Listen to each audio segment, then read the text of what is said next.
Welcome back to JoyNews today. 54.1%. That's the new inflation rate for the month of December 2022. The year began with an inflation rate of 13.9% and has finally ended with 54.1%, translating into an annual average of more than 31.4%.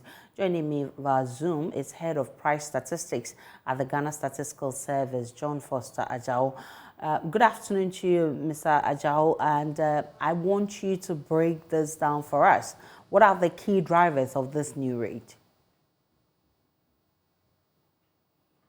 Good afternoon, my dear, and good afternoon to our viewers.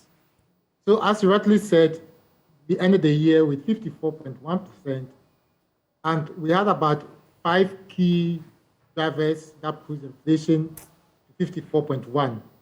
These are the housing, water, electricity, gas, and other fuels, recording about 82.3%.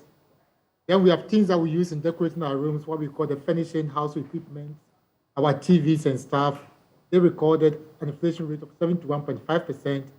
Then, of course, transport, even though we did see some reduction in the transport fares, but that also contributed 71.4%. And then our personal care, our toothpaste and all that also recorded 60.9%. And then, as usual, and as we all know, food and non-alcoholic beverages also contributed hugely to the 54.1% we saw. Let's do a comparative analysis of the headline figures. I mean, you're talking about food and non-food inflation.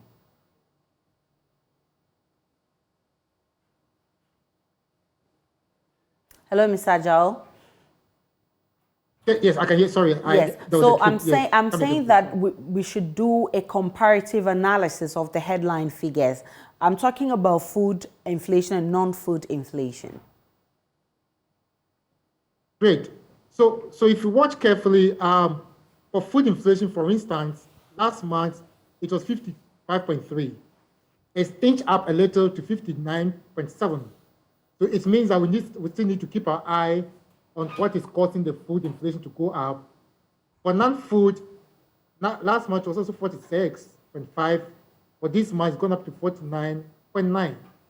And there we know that at the forest front, there is stability. So we have the hope, we are confident that if that continues, in the coming few months, we may see a stability, or if not a drop in the non-food side. But for food, we need to work more on that score. So that means that there's finally, the increase is slowing down finally. Is that what it means? Exactly. If you want the figures, I mean, I should say comparatively over the month, you know, last month we did record an excess of 9 percentage points between the previous last 2 months and last month. And this time around, it's about 3.8 percentage point increase. So it shows that the rate is slowing. And if we are able to do what we're doing, then certainly in the near future, we may probably come to stability, or if not, even begin to have a reversal of the rate. So specifically, do we have predictions for this year, how inflation will be measured? If you watch, I mean, the way we started the year, looking at the slow, and the fact that some part of last year we saw significant increases, one will, I mean, reasonably expect that, giving all policy dynamics and holding them constant, this year will not see that much turbulence as we saw last year. Unless, of course, there are new policies that we are not aware that may come in because of the year, then that one we cannot predict. But otherwise, looking at where we stand and what we've seen, we should be having a stability in the rate of inflation during this year. I'm grateful for your time. John Foster Ajao is Head of Price Statistics at the Ghana Statistical Service. Now, away from a group of farmers in the Western North communities of Sefiatronso and Ampem Krom have sued their own chief and a private small-scale mining company said to have cleared large swatches of land for mining. In an injunction application cited by JoyNews, the Sefiatronso Youth and Farmers Anti-Community Scale Mining Group, all mining activities in the area stopped, citing the destruction of crops and pollution of water bodies. They also accused the company of raining terror on the people during a protest. My colleague Samuel Mbura has studied the application and joins us with more on that. Mbura, so what does the application say? Tell us more about it. Right. So the applicants are two and include the Seshi Atronso Youth and Farmers Anti-Community Small-Scale Mining Group. Patrick Jaffat Danso is a resident of Seshi Atronso Western North region, and the respondents are actually 5 of them. And one is the Guido Small Scale Mining Limited in Edum, Kumasi. We have the Aramza Company Limited, also in Kumasi. Nana Kwabena Apia, the second, the palace of the Seshi Atronso traditional area in the Western North region. The fourth respondent is the Minerals Commission. And the last one is the Attorney General's Department, Seshi Rioso, in the secondary area. So they want the High Court as Seshi Rioso to take judicial notice of the fact that small-scale mining activities, be they legal or illegal, have destroyed the lands of all operational areas in terms of the vegetation, the food crops, cash crops, and water bodies, among others. They are also saying that mining operations leave dangerous open trenches, holes, stagnant water, and all manner of mining marks that pose direct danger to human life, especially to unsuspecting children and persons who ply the area. The applicants are further saying that it is on record that mining activities involve the use of mercury, cyanide, and other harmful substances that cause diseases to persons in the affected areas. It has also been discovered that the running water from mining areas transport minerals that affect food and other crops, thus rendering same dangerous for human consumption. And owing to its addictive nature, small-scale mining has led to child delinquency and school dropouts in several communities in the country, which the applicants herein intend to protect against. Aisha.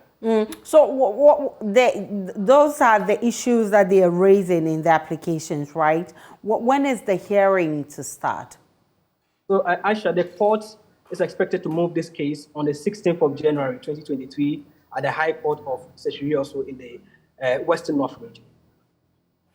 Samuel Mbura with details of that suit. Definitely will follow up and bring you more on this.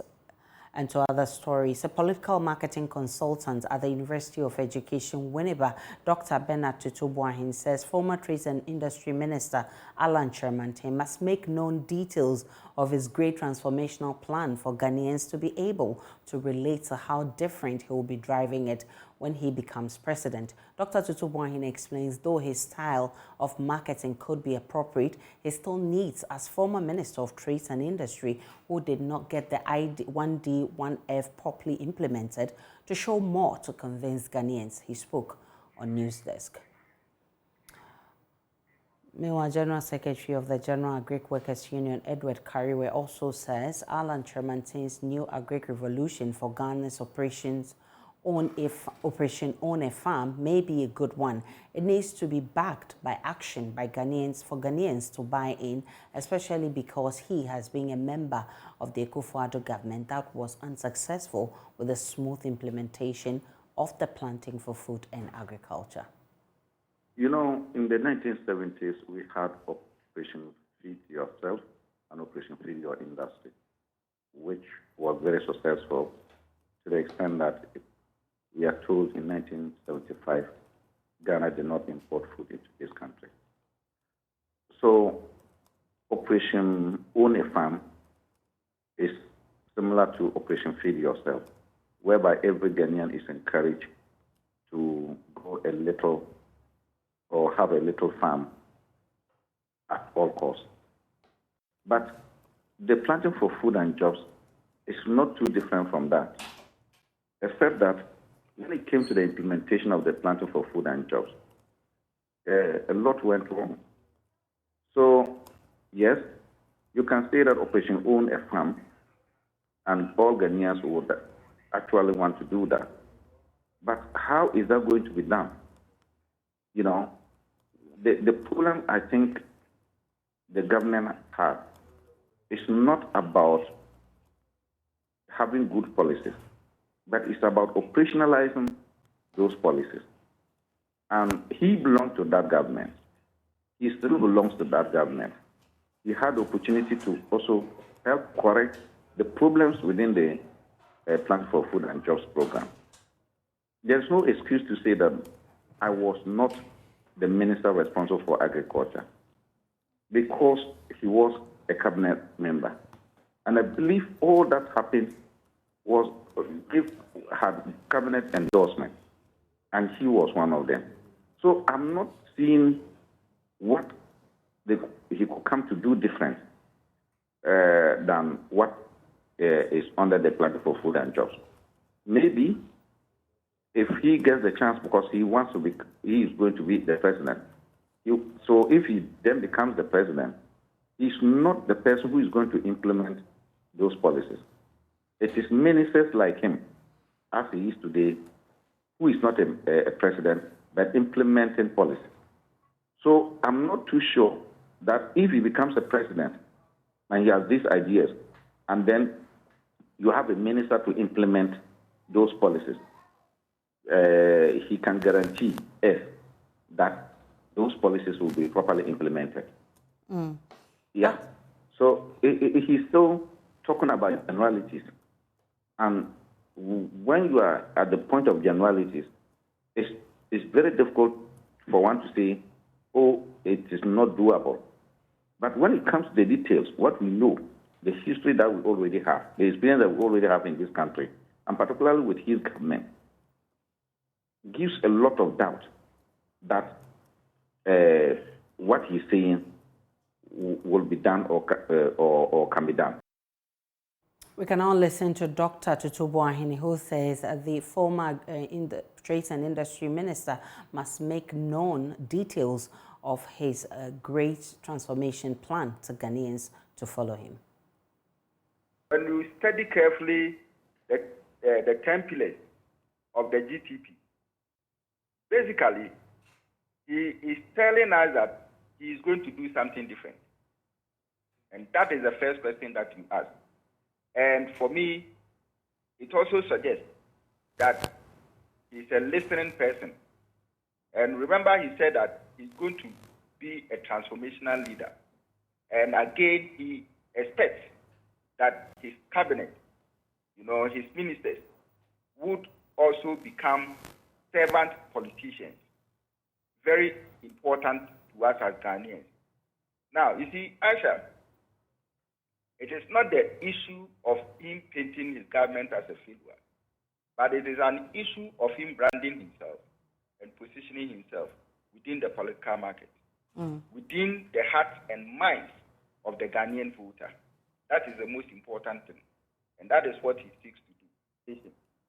And if Akufo-Addo's government has come up with one district, one factory, that's the 1D1, what is he going to do differently to make sure that the 1D, 1F does not become a mirage, but something that is sustainable, something that will serve posterity, something that will create jobs for the people?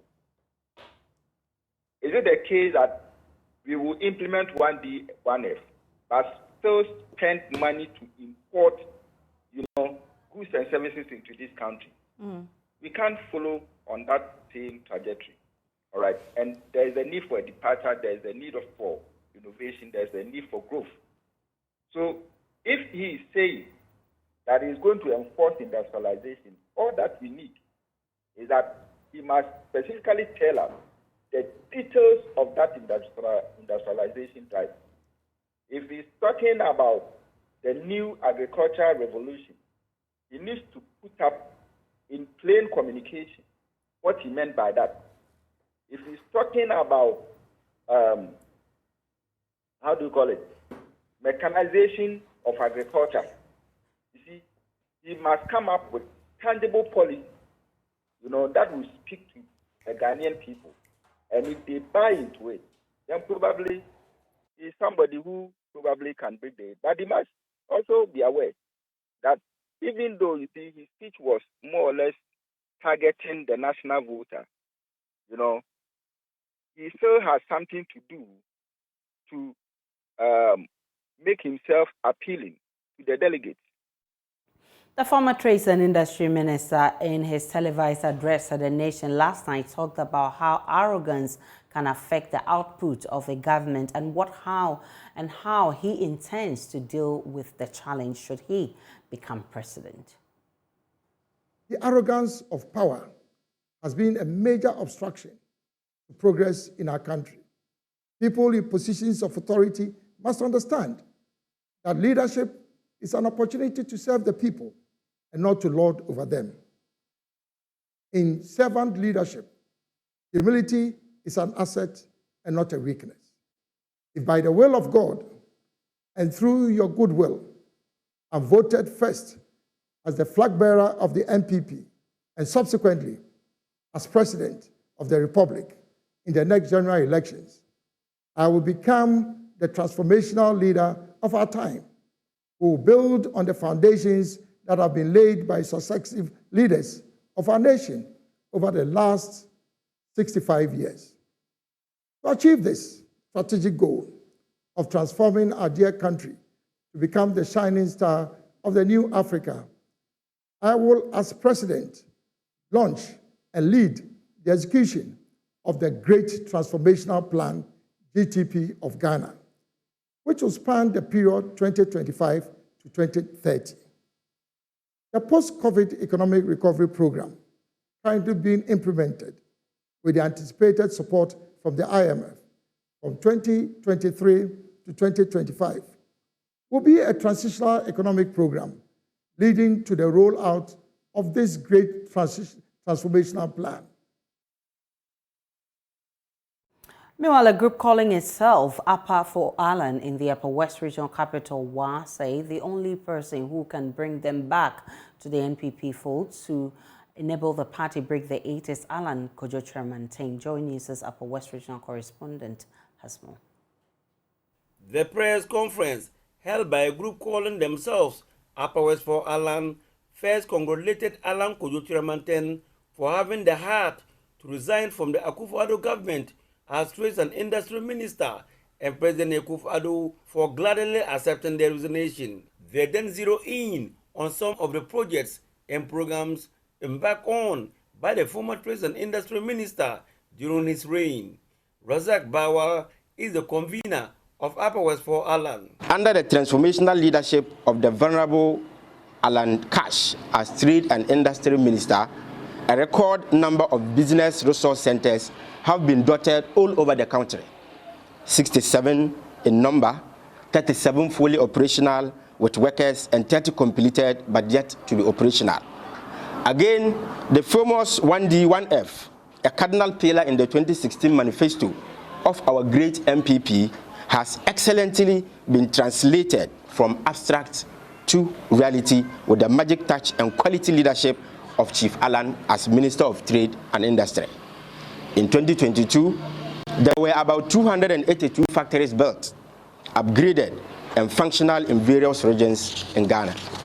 They urge other ministers in the Akufo-Addo government who are nursing plans to run for the flag bearership of the NPP to also follow suit, or they are kicked out by the president. We, the members of the Upper West for Alan in the Upper West region, would like to use this medium to urge all current ministers and party members holding other portfolios in government who intend to run for the MPP flag bearer position to follow the good example set by the Honorable Alan Cash and resign from their positions as ministers of state and other portfolios as stipulated in our constitution. This act will benefit the party and on a large scale Ghana, as well as provide opportunities for other party members to be able to be made ministers. For members of Upper West for Alan, the only person who can re-energize and revitalize grassroots members of the party who are demoralized for the party to continuously have power beyond 8 years is Alan Kojo-Kyerematen. Party is about numbers. It is not about the privileged few. It is about numbers because it is numbers that call for a president to be elected. And we are thinking that a lot of us, including those who are here, and those who are not even here, have been deprived.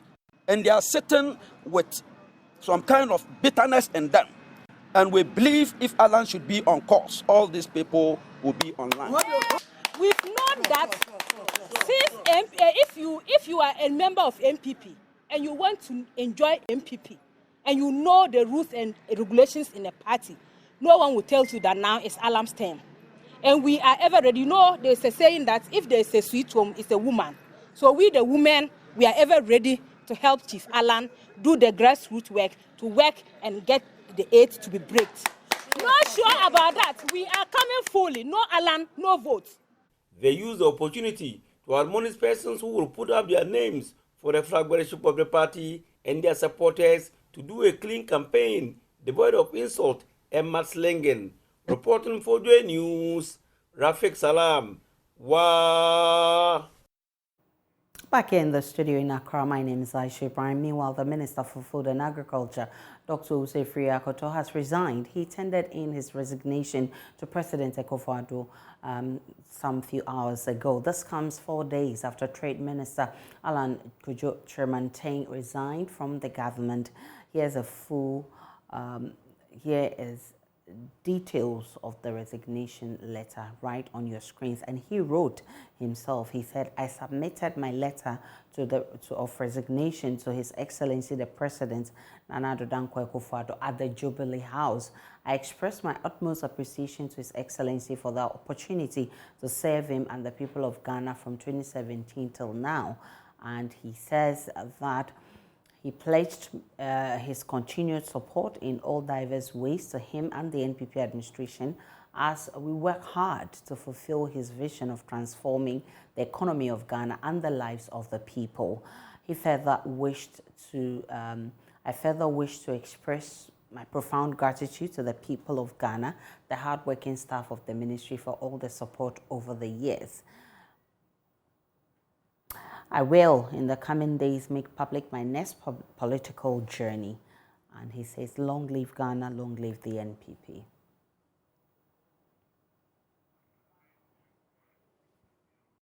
Workers of the Ghana National Gas Company have challenged the Energy Ministry to publish the JENSA deal report if indeed government intends to put to rest the controversy surrounding their demand for the president to intervene in current manner in which the Energy Ministry is handling the localization process.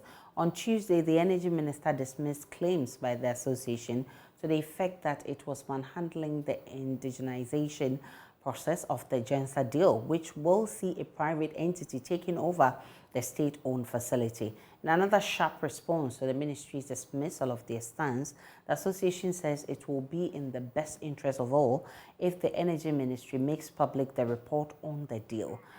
And of course, they've issued a statement to that effect.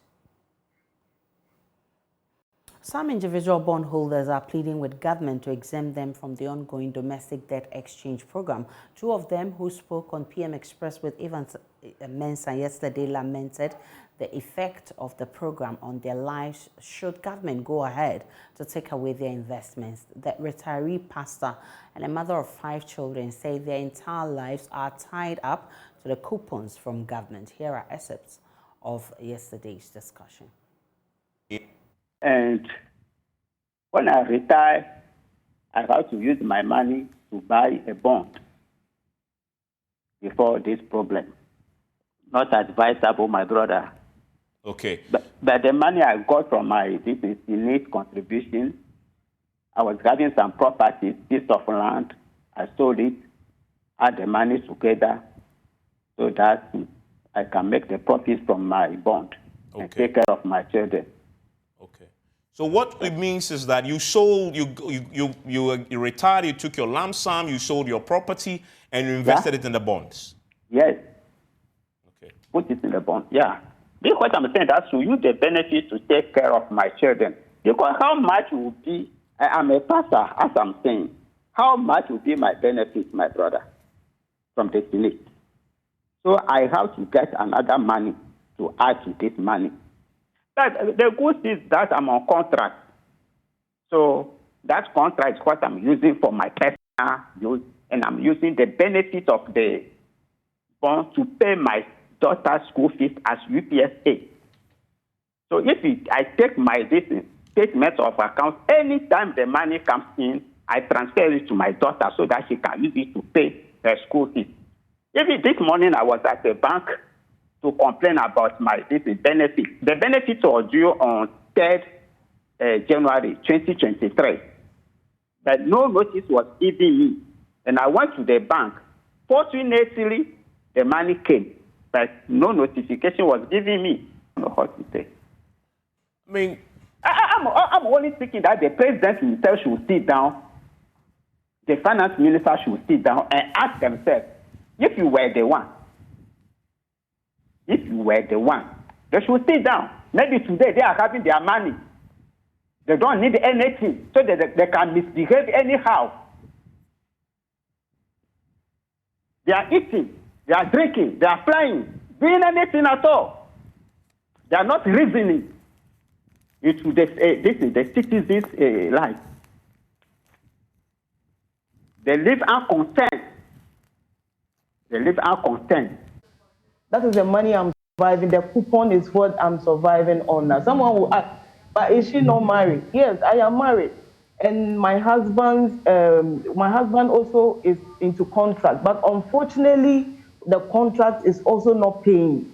Fine, so let's put that aside. It is about the bond holding. So how do I survive? We can't survive if it is being held. If the bonds are being held or the bonds are being rolled into the debt exchange. So please, the government should please think about this. 17 and a half years working and then coming home. No, nobody should include that into their debt exchange. They should think of getting another way. If it is about they cutting their expenditures, yes. But please, on your platform, we are getting through to the finance minister. He shouldn't in any way include our bonds into his debt exchange. We are begging him because I can't survive. How much am I even getting on the coupon? It isn't even up to 30,000. And look at the children I have, the number of children with the family I have. It can't even, it is inadequate. So how do you include me into a debt exchange program? Parents and guardians are frustrated about the high cost of test and exercise books for this academic year. They say prices of the books have doubled, leaving them with no option than to be selective in what they buy for the awards. Some also say they cannot afford any of them at all. Some booksellers who also spoke to JoyNews are asking government to work with the publishers in regulating the prices of the books. It's not easy. At times, I dash them some of like one or two, the storybooks and the rest. And my mom too always reduces it for them. It's not easy. But so looking at it, tell us an example. Like say this book, how much was it at first and how much is it now? It was 15 cedis. Now it's 25 cedis. You say first, was it last academic year? Yes, it was 15 cedis. This one is just the workbook. Yeah. Now the book is 50 cedis. 50? From 15 to 50? Yes. Wow. The book was 25, now it's 50 cedis. Wow. So double prices. Double prices. The note one, the box was 250, now it's 700. It's not easy, but they are managing, small. So do you also encourage them, you try, mommy and daddy, because your children need them? I always give the books to them, then when they get to the house, maybe 1 or 2 weeks, they will be sending the money. Really? Maybe, I have 100 cedis, can I send it? And my mom will be like, okay, you send it. Just the publishers, they should help them so that they too will reduce the things and for the prices to come down. Things are quite expensive compared to when I bought it the last time. It's almost double the price. I've spent almost 1,200 this morning. And one child or how many children? No, 3 children, yeah. So when you say compared to the last time, when are you talking about? Was it last academic term? Last academic term. So relatively, last academic term, you bought books about 500? Around that price, 500, 700 cedis. Were you able to buy everything that was on the list for your children? No, it's left with the textbooks, maybe month ending when salaries are paid. So in the meantime, what will your children do? Okay, they have some books in the house, so they will manage with those ones, and then month ending I'll get the rest for them. Does it mean that the money you brought here for the books is finished? Yeah, what I budgeted for this ones, I think I've exhausted them. And the way the economy is, you don't want to be doing impulse purchasing. So you buy what you have budgeted for. And then when funds are available, then you buy the rest.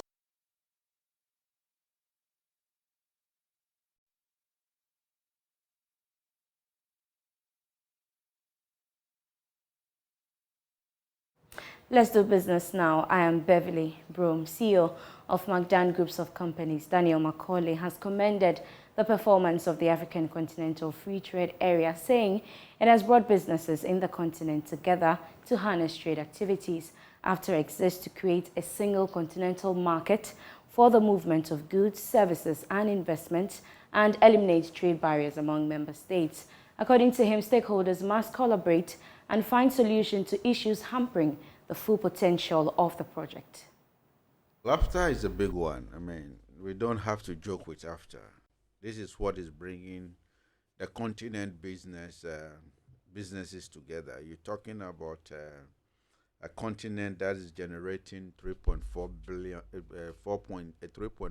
trillion in every 12 months. Yeah. And it is not something we have to joke with. I mean, my MOU with AFTA is to look at the logistic aspect. I mean, that's all AFTA is all about. I mean, buy 2 cargo planes and 1 vessel to move the cargo within the whole continent. And it's a big one. Yeah. And also to have a trading company for AFTA itself. So whilst we're dealing with the existing businesses, we're finding opportunities for businesses that are the emerging businesses and connecting them to the other part of the continent. So it's a big one. Well, we come from an environment where we all see problems. And I believe that you need a little bit of tenacity to look elsewhere differently from the same way of doing things. It's been tough. But it doesn't mean we should all sit back and look at the troubles. I always say that in times of adversity, we have to find solutions to problems.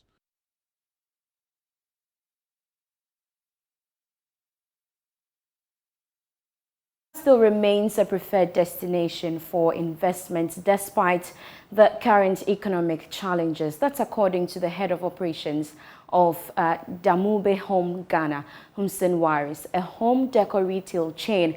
He says his outfit will capitalize on various opportunities the Ghanaian economy presents. He spoke to Joy Business at the opening of its outlet at Jolu in Accra.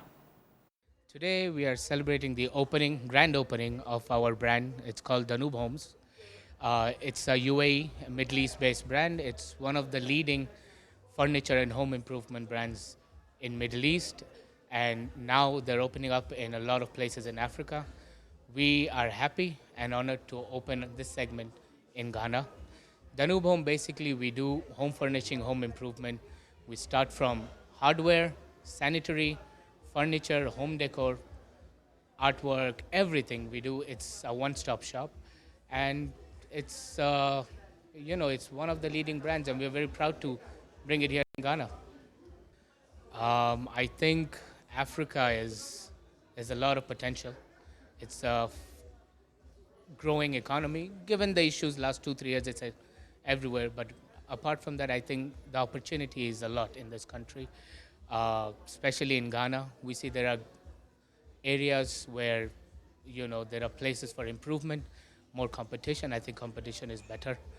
It gives the public more options. When there are more options, the quality and style of everything improves automatically. So that's what we're here to do. We're here with different style, different ideas, different products than what is there in the general market.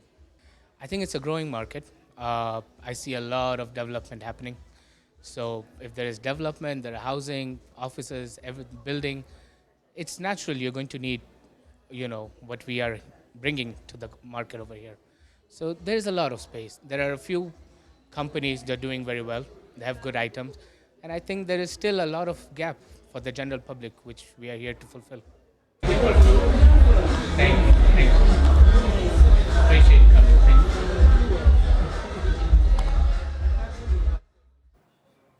That's all for business. We have more business on Marketplace at 1 p.m. and also on myjoyonline.com/business. My name is Beverly Broom.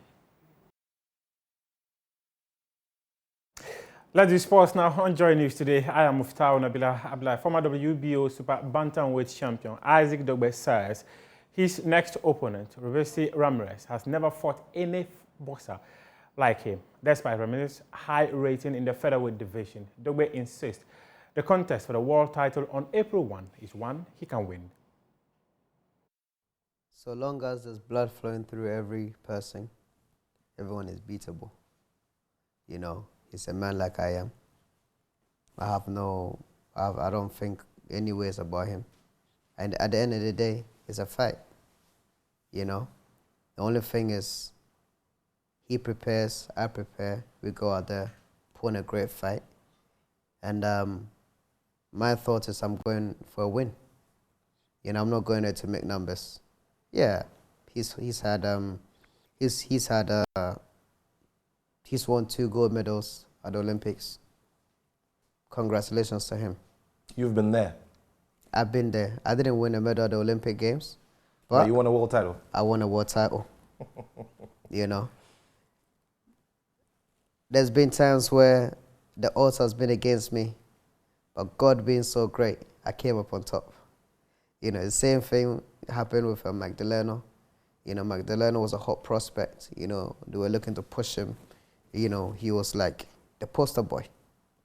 And I was fairly the guy that was, you know, supposed to be the sacrificial lamb.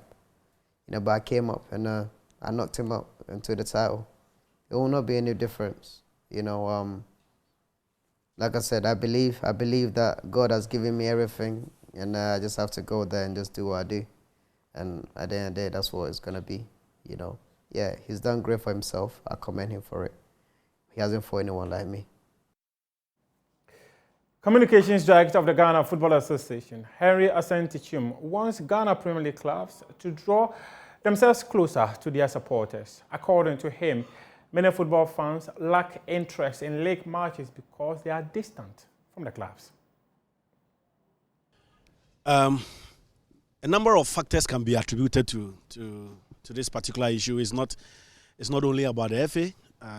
It's about stakeholders. It's about the football clubs.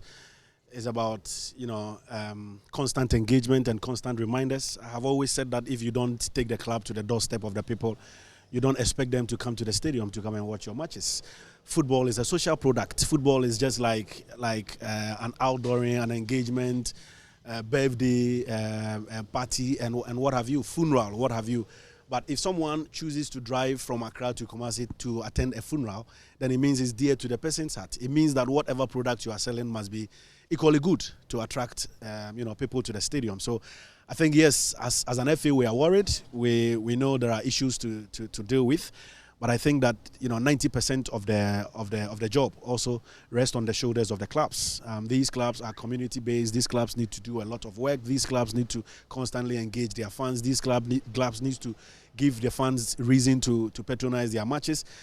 These clubs need to, you know, make things easier for their fans to patronize the product.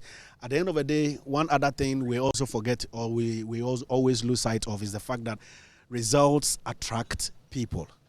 This is our wrap-up sports here, but we'll have more sports stories on myjoyonline.com. We'll also be coming your way with an exclusive interview with Isaac Dogbe as he gets ready for an opportunity to win a world title on April 1 when he comes up against Roberto Ramirez. We appreciate your company.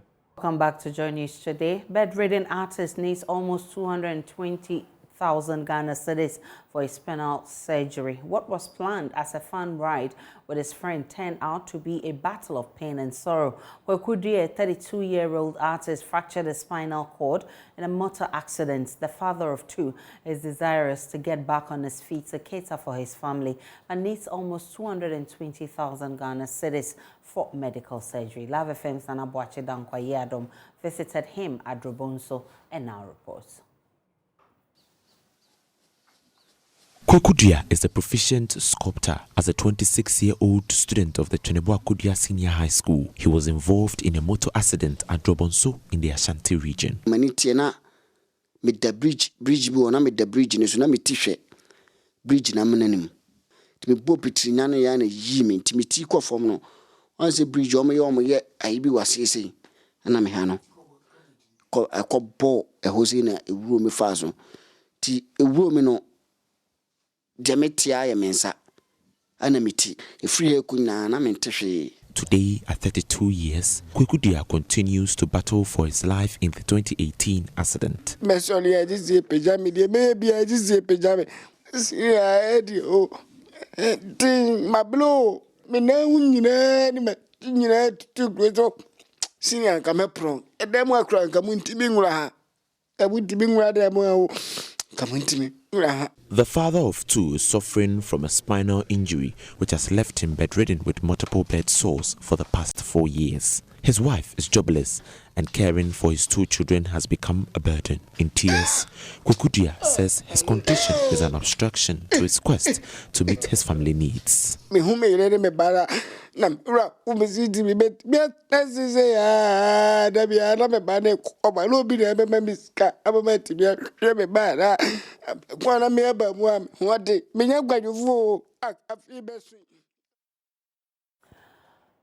You can contribute your video smile to make him walk again. We'll take a break. We'll bring you showbiz.